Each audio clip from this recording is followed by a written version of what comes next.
Thank you. Okay, so we're going to be in chapter 6, and we have 2 weeks left, and we'll be done. We didn't announce it. We got to start announcing it. December 25th is a Wednesday. We're not having class, all right? If people want to come and sing, we can just do that, but, you know, there's might be just you and me. So, all right, so here we are in Esther, and it's a really exciting part because, and I gave you a handout if you picked up on the way in. We're going to talk about it in a little bit because I think it's just amazing how this book is written. But we got to catch up. Where did we leave off last week? What did Haman just built? It was tall. Now, I just got to say, when she said hang him, and the gallows could have been a spike, some see, because you hang someone, you impale them on a spike. Yeah. And so there's some kind of question, was it a rope, or it'd be more maybe typical that they impaled him and hung him on a stake, you know. But that's hanging someone, right? We think hang by a rope. But either way, his wife said, hey, just hang him, and then you're rid of this guy. Because remember, he refused to bow down for him. And so everything's terrible. There's this letters come out with the king's signet on it saying that all the Jews are going to be destroyed on this certain day. And Esther knows about it, and so she has to go plead before the king. But the king has never received her for the last 30 days, and so she declared a fast for 3 days, no water or food, and she said, if I die, I die. So there's a plot against all the people. She's afraid she's going to lose her life. Mordecai's going to die. Couldn't get any worse. This is like the worst it can get. And in our life, sometimes it gets that way. Can you imagine the CEO of United Health got assassinated downtown street? And he was just coming to town for a business trip, and what does his wife feel and all that? You know, and his kids, you have your husband assassinated, because I think it was an intentional planned assassination, right? And so, and think about all the things that you look at society and money that's stolen from the government and all the injustice, and you look at a thing like, will it ever be right? Well, it will be. And that's what we're going to learn here. I don't care how bad it gets, God can just turn it around and fix it. But eventually he will. I don't care if it's in our lifetime or not. It will all be taken care of. And that's the assurance we're going to learn here. So that's what we're going to see here. And so in chapter 5, we saw just what I talked about, that she's asked for a banquet. And then the king said, up to half your kingdom, what do you want? Says, well, all I want you to do is come to another banquet, and I'll tell you then, all right? And so Haman's all excited because he's the only one that is invited to it. So he thinks he's all that. He doesn't realize what's going on. So that's when he builds this gallows for Mordecai. And everything's said, and it couldn't be worse. This kind of reminds us of King Ahab, remember, in Jezebel, the same kind of thing. So now we're in chapter 6. I'd like to get through chapter 8, because there's not a lot to talk about in 7, but we'll see how we go, okay? But chapter 6, it all changes when the king has a sleepless night. Have you ever had one of those? They become more typical the older you get, right? It's like, you know. All right. And so he orders Mordecai to be honored because he's asked for one of the scribes, read me the history annuals. And he gets to the part about where Mordecai saved his life and he was never honored. So he's, okay, I'll deal with that. And so he calls in Haman. And Haman's thinking, man, I'm before the king. And the king says, what do you think I ought to do for a guy that I want to honor? And Mordecai's going, this is all about me. And so he just makes this wonderful thing. And they're having two different discussions. You ever had that with your wife? You're saying one thing, she's saying another. You know, huh? But that's where they are. Mordecai thinks, Xerxes thinks it's about Mordecai. Haman thinks it's about himself. They're just like two ships passing in the dark. They don't get it. But this is all part of God's providential way of working things out, okay?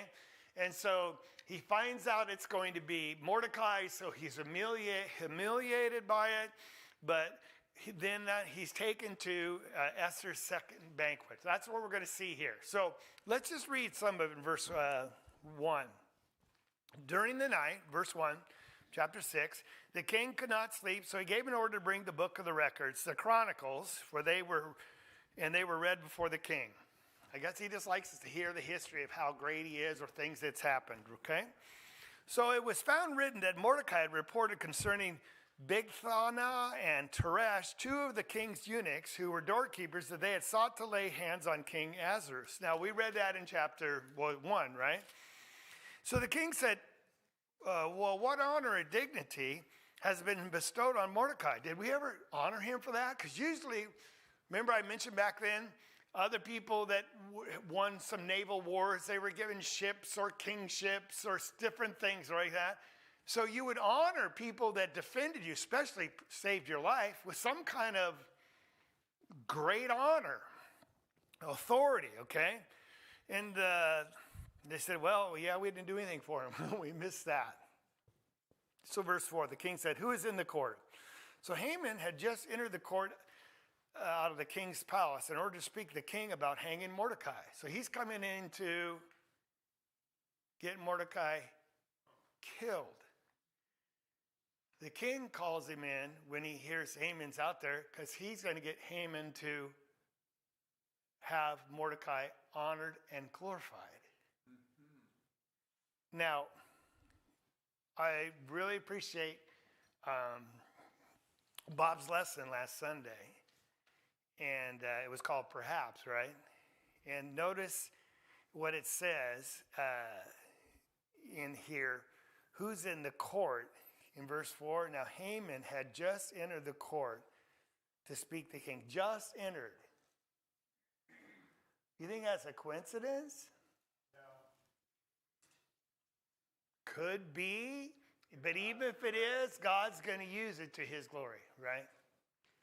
He just entered the court when now I don't know why he's up so late at night himself, because this is late, right? He's been reading on the record and said, well, who's out there? Well, Haman just came in. Okay, call him in here. Someone had a hand up. Yes. See, now, Esther, she took a chance of getting killed. Yes. Haman is in a situation where he didn't have to be called, or the scepter held out to him. Well, because if he was an inner advisor, they could come in on special times. That's right. Yes. Okay, the king cannot sleep. Right. Because his mind is, he wants to read the records, and he finds all this out about Mordecai. Right. But then you got Haman, he can't sleep. Yeah, because he wants Mordecai hung. That's right. So you got two opposites of the spectrum here again. Same tracks, but totally opposite directions. Right. When he's talking to the king. Isn't it amazing? And that's what I want you all to see here. Like, life just happens, and we think, no, maybe it happens for a purpose, or God still can use it to make it happen his way. So they said, let him come in. So Haman came in. The king said to him, what is it to be done for the man who the king desires to honor? And Haman said to himself, who would the king desire to honor more than me? So he's just so full of himself, right? So he thinks of the most glorious thing he could do. So Haman said to the king, for the man whom the king desires to honor, let him bring a royal robe which the king has worn, and the horse on which the king is ridden, on whose the head a royal crown has been placed. And let the robe and the horse be handed over to one of the king's most noble princes, and let them array the man who the king desires to honor, lead him on the horseback through the city square, and proclaim before him, thus it shall be done to the man whom the king desires to honor. Because this is like a Christmas list for himself, right? He's just filling in the blanks, what he wants for himself. So verse 10, the king said to Haman, take quickly the robes and the horse, as you said, and do so for Mordecai, the Jew. Now, I'm sure he was just crushed then. He's speechless. What is he going to say? Because the king is giving him orders. He can't, because he wants him killed, and now he has to go out there and do the very opposite. Who is sitting at the king's gate, do not fall short in anything of all that you have said. Make sure you get it done, or else what? Haman's in trouble, right? So Haman took the robe and the horse and arrayed Mordecai, led him on the horseback through the city square, and proclaimed before him, or what if he did it with a lot of enthusiasm? Thus it shall be done to the man who the king wished to desire. Probably he's like that, right? Just had to say it, but had no heart in it at all. And so, isn't it amazing how God turns things around right there? Mordecai doesn't know he's going to get killed, and much less does he know he's going to be paraded through town and honored by the king. He had no idea of either of them. But God made sure it was the good one, not the bad. Then Mordecai returned to the king's gate, but Haman hurried home mourning with his head covered because he's so embarrassed. He's so ashamed. He's just living. And Haman recounted to Zeresh, his wife, and all his friends, everything that happened to him. Then his wise men and Zeresh, his wife, said to him, notice this, it's a prophetic. Right. If Mordecai, before whom you have begun to fall, is of Jewish origin, you will not overcome him, but you will surely fall before him. Now, I don't know where she got that, but she's right, isn't she? He said, if he's a Jew, you're in trouble.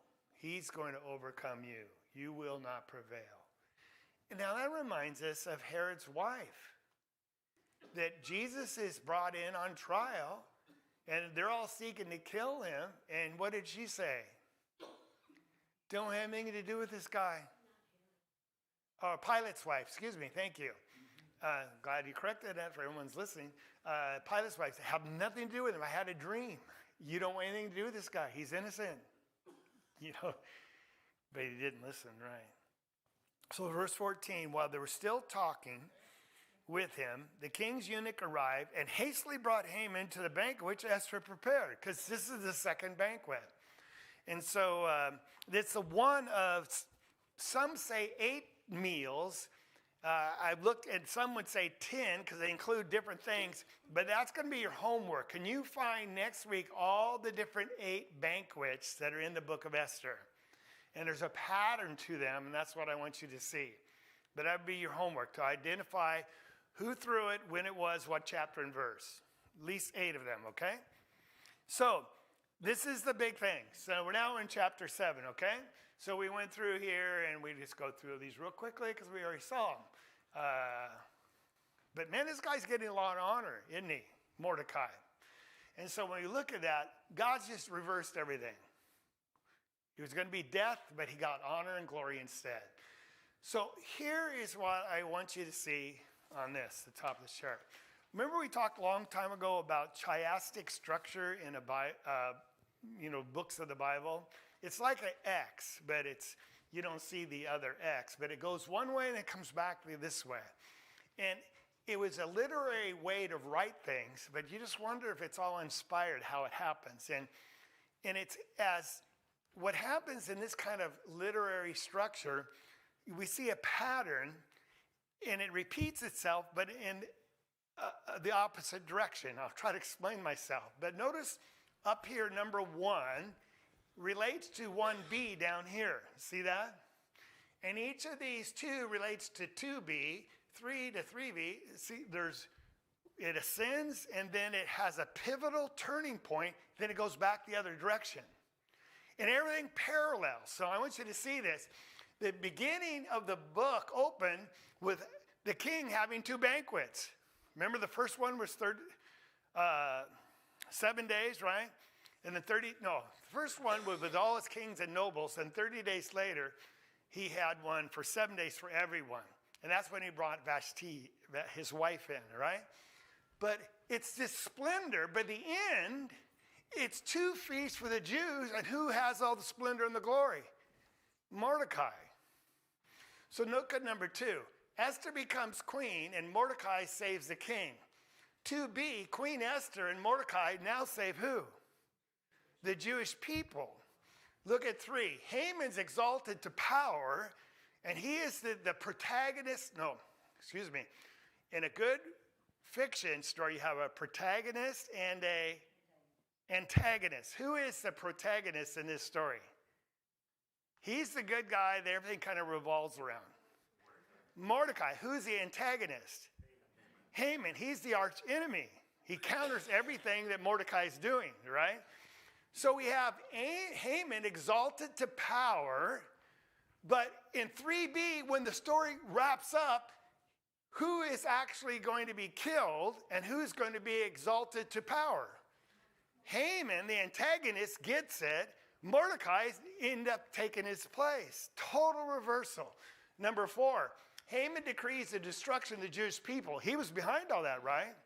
He's the arch enemy, the antagonist. 4b, Mordecai decrees destruction of the Jews' enemies. Now, how did that happen? He gets the king to seal a letter with orders that the Jews can now fight all their enemies and slay them. It's just the opposite of everything that Haman put in place.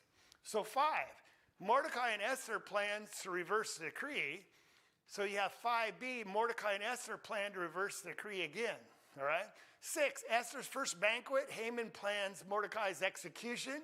6b, it's Esther's second banquet, and that's what we're going to read right now. And who's executed? He'll be executed. So everything is building to a climax. There's a turning point, a midpoint, and then everything reverses and goes the other way. And the middle turning point is number 7. It's when Haman is humiliated and Mordecai is exalted. It's that trip through town on the horse. And that's all because the king had what? A sleepless night. That's the pivotal moment. His sleepless night changed everything. He said, well, I have lots of sleepless nights, and all they do is change my day. It makes it from bad to worse because I'm cranky all day, right? Because I didn't get enough sleep. No, one sleepless night changed the course of history for the Jews. You see that? Everything reverses itself and gets undone, and the good people get glorified, and the good people get saved. Well, the wicked guy doesn't. Yes? I'm just confused, since there's an edict against the Jews that they're all supposed to be killed, and they can't reverse that. Good question. You're going to explain that. Obviously, you didn't read ahead. I haven't. No, that's all right. That's good. I'm glad you brought that up, because when the king seals the royal edict with his signet ring, that law can never be reversed. So how is Mordecai and Esther going to save the day? We'll read that in chapter 7. We're getting to it. Yes? It's a great question, though. I was looking at the pain that Haman was starting to feel, and the judgment began with him having to honor Mordecai. Yeah. Because his hatred and vitriol towards him was so great Yeah. that he wanted him dead, and now he has to honor him, and it was a burr that was in him all the way to the point That's that right. the banquet came. It still had not been removed. I mean, he's got everything going for him, but he's still miserable. Yes. I know. And so it's interesting. Everything, it gets as bad as it could. It just totally reversed itself into the greatest thing. And we're going to see the last 2 banquets would be the Feast of the Purim, which the Jews celebrate to this day. Now, if God's hand is not in this, even though God is not mentioned in this book at all, then we're blind. Because he's throughout all of this, making it happen. So I want you to see that. Then also notice the rings in the book of Esther, okay?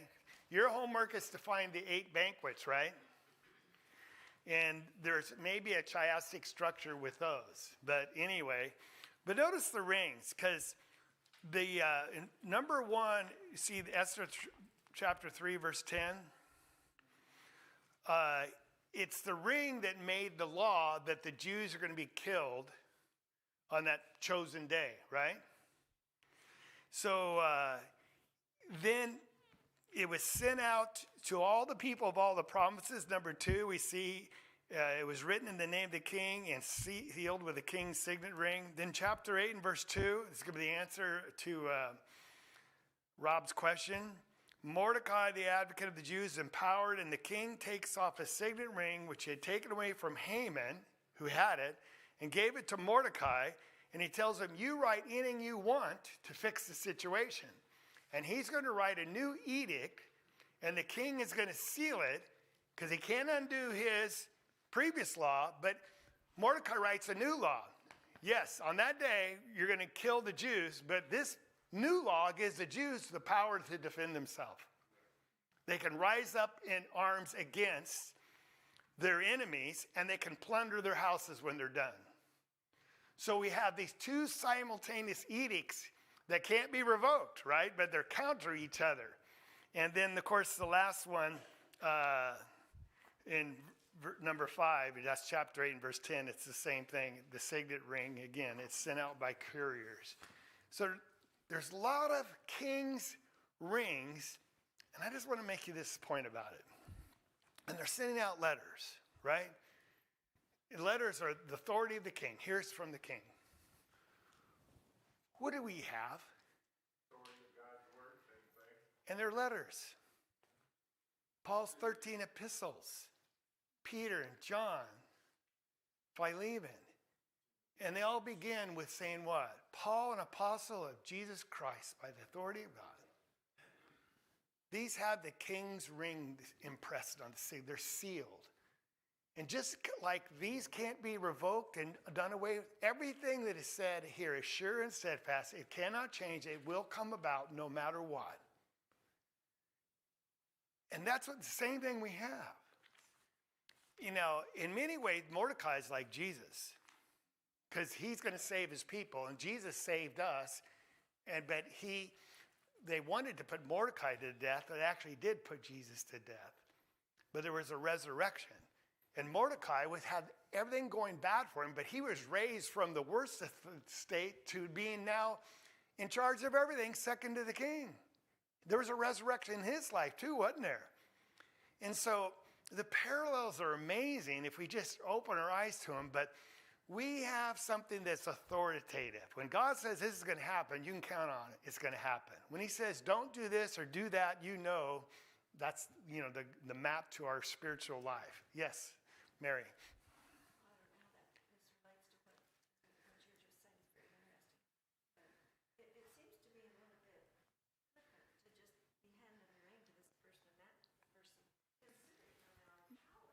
Right.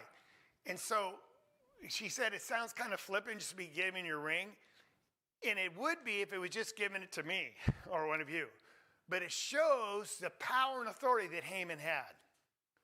He was an honored man, like a vice president to the president, right?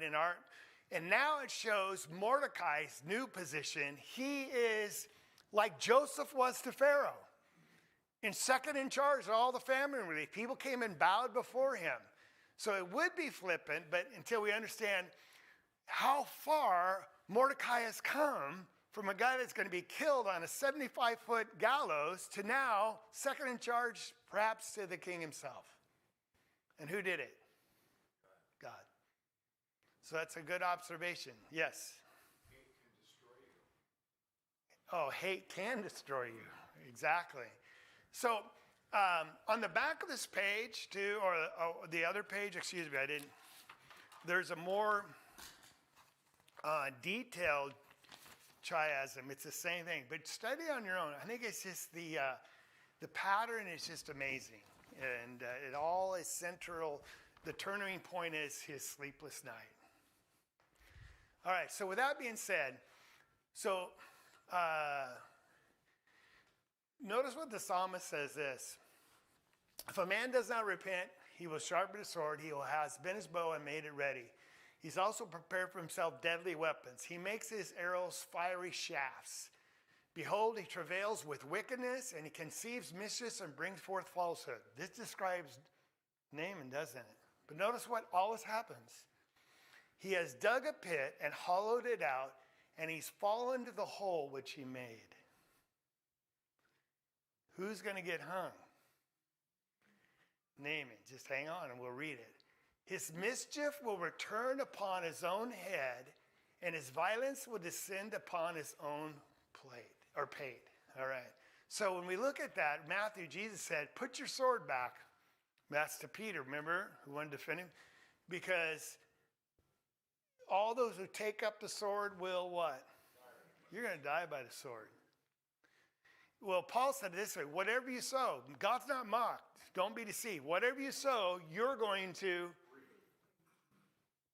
Now that's why I say, it might not happen in your lifetime. And we get so disgusted with immorality around us, this transgendered surgeries and corruption in government and people that do you wrong. Don't worry, everyone will pay the piper. Now we pray they repent and come to the Lord, because if we had to pay for all the things we've done, none of us would be here, right? We have escaped all that. How we have escaped it? It all fell on Jesus. And because of our faith and repentance, we're trying to live like him. So we don't want to become haughty or self-righteous, because we deserve it too, don't we? We escape it because of the blood of Christ. What we sowed, he reaped, right? But you can rest assured, everyone that is still belligerent and just anti-God, none of them will escape. They will all pay. And that gives us some kind of comfort. It's going to be okay. God says, vengeance is mine, saith the Lord. Yes? He says not to worry about it. How do you live with what's going on around you? I mean, That's a good question. How do you live with it? turns my stomach. It does. You trust God that he's going to take care of it, I know that. and he'll take care of you during the midst of it. It's just trust. But still be sick about it, because we're all sick about it. And we should never become so desensitized that it doesn't bother us anyway. It should always bother us. But we know it's okay, but pray for him. Because such were some of I, right? Before. That was me before. We can all say that, right? And so that's a good question, though. Anybody else? So many lessons here. And so when we look at it, Proverbs says, do not say I will repay evil. Wait for the Lord, and what? Here's your answer. He'll save you. Is that a promise? Yeah. It has the king's seal on it. Right? His signet ring. He said he will save. Just wait on him. What does wait on mean? Don't get anxious. Don't get all worked up. Pray and just trust and wait. Just keep doing what's right, and he will save you. Right? So you look at these things, the trap's going to be sprung. Esther chapter 6. While they're still talking with him about what they're going to do, the king's eunuchs arrived and hastily brought Haman to the banquet. He thinks, oh boy, this is at least I get to eat with the king and queen. No, the trap, the ditch, the pit that he's dug, he's going to fall in it right now. He doesn't know it. He thinks it's good times. This is going to be the worst time of his life, because he's going to die. He has no idea. No idea. That's how fast it will come. So we're in chapter 7. We're going to see Esther exposes Haman's plot, and then he's going to be hanging himself on the very gallows that he made for Mordecai. So there's 10 verses. We go through this one quickly. Verse 1. Now the king and Haman came to drink wine with Esther the queen. Her second banquet, right? So now we have 2 of them out of your 8, okay? And the king said to Esther, on the second day, also as they drank their wine at the banquet, what is your petition, Queen Esther? It shall be granted you. And what is your request? Even to half of the kingdom it shall be done. Rob and I were talking about this again. It's probably a figure of speech, like, I'll give you half my kingdom. Just saying, I'll do whatever you want. But probably not literally going to give her half his kingdom, but it's just a way of showing, I'm here for you. So verse 3, Queen Esther replied, if I found favor in your sight, O king, if it pleases the king, let my life be given me as my petition and my people as my request. Now this is going to be shocking. Like, what do you mean? Give your life. You're asking for your life and the life of your people? Now, does he know she's a Jew? No, not yet. here's another question, and we're going to have to surmise. Does Haman know she's a Jew? No. Because Mordecai said what? Now, it's interesting. We question, like, was that right or wrong? It's immaterial whether it's right or wrong. God's going to use it to hang Haman, because he doesn't realize when he made an edict that it got the king to sign that he was murdering the king's queen. Did he realize that? No. So see how everything's going to become crashing down upon him all of a sudden. All right? So the Queen Esther said, if I have found favor in your sight, let my life be given me as my petition. Just spare my life. The king's going, what? Verse 4, for we have been sold, I and my people, to be destroyed. This is the first time Haman and the king learned that she's a Jew. To be killed and be annihilated. Now, if we had only been sold as slaves, men and women, I would have remained silent, for the trouble would not commiserate with the annoyance to the king. In other words, we wouldn't have bothered you with it. We'd have been happily been slaves. Then the king Ahasuerus asked Queen Esther, who is he and where is he who would presume to do this? Murder my wife. Can you imagine Haman's heart? He goes, oh, no. The king was so mad he even got out of the road. All right, so verse 6, let's read that. And Esther said, a foe and an enemy, and she points, is this wicked Haman? Then Haman became terrified before the king and the queen. I can imagine. And as Clinton said, the king arose in his anger from drinking wine and went into the palace garden. He just had to collect himself. And Haman stayed in to beg for his life from Queen Esther, for he saw that the harm had been determined against him by the king. He knew his day's over, right? And so we look at this. I'll catch up with you with our slides here. We have been sold. Isn't that true? Because he says, we'll collect money and we'll put the money in your coffer. It was a bribe, right? We've been sold to be destroyed, killed, and eliminated. She's including herself with the people, identifying herself with the people of God. Oh, brethren, if we could just do that. I am a Christian. And yes, I align myself with Jesus Christ and all those that walk before me. And you can kill me if you want, but I will not deny him. I will confess him. But I'll wait on the Lord and he'll save me. We just have to be bold that way too. And so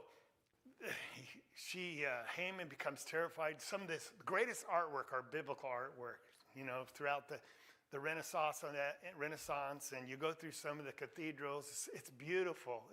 Some of the best artwork is biblical artwork. Some of it's outlandish, but of course, the king in his anger leaves. And then he comes back in. We're in verse 8. When the king returned from the palace, the garden, into the place where he had been drinking wine, Haman was falling on the couch where Esther was. So here's a picture of it. What's he doing? Begging for his life. Now, if you can't approach the king without invitation unless he extends your scepter, was there rules about playing with the harem of the king? That's why you castrated men to make him eunuchs, so that's off limits, right? How about the queen? Do you even approach her? No. So he's begging for his life, and when the king saw it, he said, well, he even assault the queen with me in the house? And as the word went out of the king's mouth, they covered Haman's face. That's something we do, that a guy is guilty and they pull him away and he's now going to die. Now, assault, in other words, physically assault or sexually. You get both sides. That's what he's thinking. He doesn't know. But it's again mindful of Joseph. What was his only wrong? His daddy loved him. He ends up sold into slavery, and then God's hands with him, and he rises to the Potiphar's house. And what does the wife do? Accuses him of trying to attack her sexually. Just kind of similar. So when that happens, this is what the Jews do. They have this midrash. They have these oral teachings where they come up with fanciful stories, but this is in their books, the Jews. I'm talking about this moment of history. They say Gabriel, the angel, pushed Haman to fall on top of her when the moment he entered the court.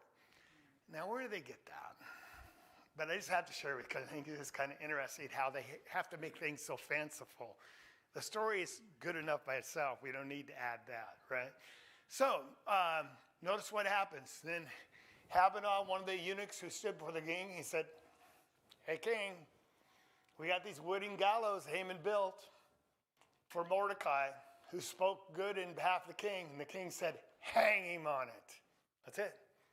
And so they hanged Haman on the wooden gallows, which had prepared for Mordecai. Isn't that poetic justice?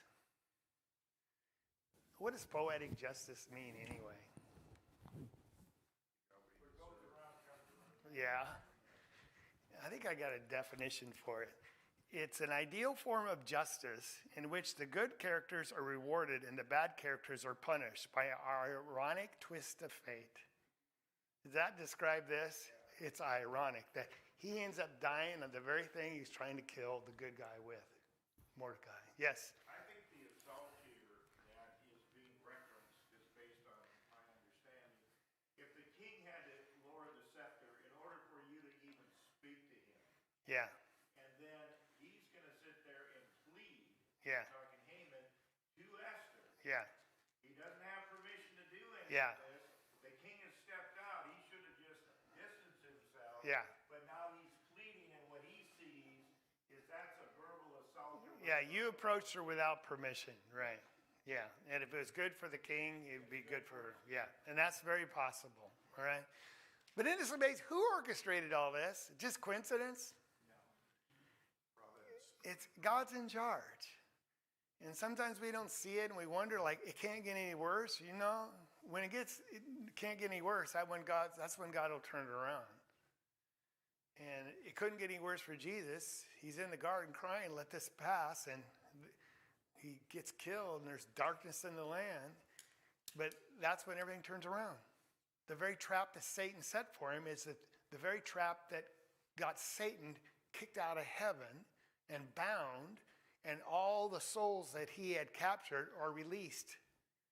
It was his downfall, the very trap that he set for Jesus. It was our victory. It's the same picture, exactly. And only God can do that. So you say, why are these things happening to me? I don't know. Is it fair? Don't talk to me about fair, because ask Jesus about what's fair, right? Was it fair to Mordecai or Esther that just because she was pretty, she was ripped from her family and then taken in, had to sleep with the king, and then luckily, I guess, became the queen? Is any of that fair? There's no justice in any of it. So let's stop asking the question like, well, it's not fair. Why is it? Because it's not about us or what's fair. It's about God who's in charge, what he's going to do with it. And he always will what? If we wait on him, he will save us. He'll use it to his glory and to our glory. I can't see how or when or where, but it always happens that way. Always. And maybe my greatest deliverance would be like Stephen. When they're stoning him, he sees Jesus and he said, "Lord, receive my spirit." He said, "I see the Son of Man standing." And that just made his enemies even madder, right? Of course, he asked to forgive them, right? Before he said, "Lord, receive my spirit." That was his greatest gift, that last stone that hit him and killed him. It was his greatest gift. It released him from all this pain and agony down here and the unfairness. So, the day of the Lord, Obadiah says, "Near upon all the nations, as you have done it, it shall be done to you. Your deeds shall return on your own head." That's always been God's immutable law. What you do to others, that's what's going to come back to you. That's why he says, don't judge or condemn others, because you will be condemned. But show mercy and you will receive mercy. Because that's what God has done for us. Psalms 9, verse 15, 16. The nations have sunk down in the pit which they made, in the net which they hid, their own foot has been caught. The Lord has made himself known.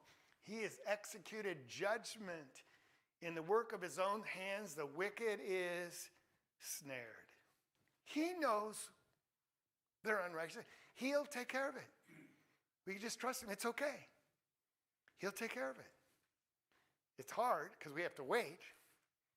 And like you say, be miserable sometimes. But just, he'll take care of it. So, that's chapter 7. What's going to happen? We're going to stop here because I don't even start except I'll introduce it. Mordecai's promoted. He's going to be given the house of Haman. In other words, authority and all the rule that comes with it. So he's now the big man on the block, if you would. And a new decree is going to be sent out, and the Jews are going to celebrate when they read about it. So we'll look at that, Lord willing, next week. Is that encouraging? Yes, Clinton. When Stephen was doing his defense, if a guy wanted a history all put in just a small piece right Yeah. there in one chapter. Oh, yeah. Let me just read a couple verses because I just have a moment because I wanted to get to verse 7. Let's just read. Verse 8, chapter 8, verse 1. So the king gave the house of Haman, the enemy of the Jews, to Queen Esther, and Mordecai came before the king for Esther disclosed what he was to her, that they're cousins. So the king took off his signet ring, which he had taken away from Haman, and gave it to Mordecai. Now he's the man with all the authority. And Esther set Mordecai over the house of Haman. And Esther spoke again to the king, fell at his feet, wept, and implored him to avert the evil scheme of Haman the Agagite and his plot which he had devised against the Jews. So the king extended the golden scepter to Esther. So this is another meaning, right? So Esther rose and stood before the king, and she said, verse 5, if it pleases the king, and if I found favor before him, then the matter seems proper to the king. See, it's so polite and appropriate. And I am pleasing in his sight. Let it be written to revoke the letters devised by Haman. Now that's what Rob was asking. Revoke them. The son of Hammedatha, the Agagite, which he wrote to destroy the Jews who are in all the king's promises. For how can I endure to see the calamity which will befall my people? And how can I endure to see the destruction of my kindred? So the king said to the queen, Esther, and to Mordecai the Jew, behold, I've given the house of Haman to Esther, and they have hanged on the gallows because he has stretched out his hand against us. Now you write down, verse 8, to the Jews, as you see fit in the king's name, and seal it with the king's signet ring. For a decree which is written in the name of the king and sealed with the king's signet ring may not be revoked. But he's saying, you get to write a new law, and I'll sign it, seal it. So we got to come back next week and see what the law is. Of course, we already know. But I can't revoke the original one, but you can write a new one. Boy, we have the old law, and the old law to the Jews was a law of condemnation, right? It just made them aware of his sin, but we're under a new law. The old one can't be revoked. It's a good law. It just leads us to Jesus. The new law, what? Sets us free. And both of them can't be revoked. And the new one, the new covenant is what we live under. Again, all these parallels, they're just so obvious. Okay, there's where we are. We'll stop right there.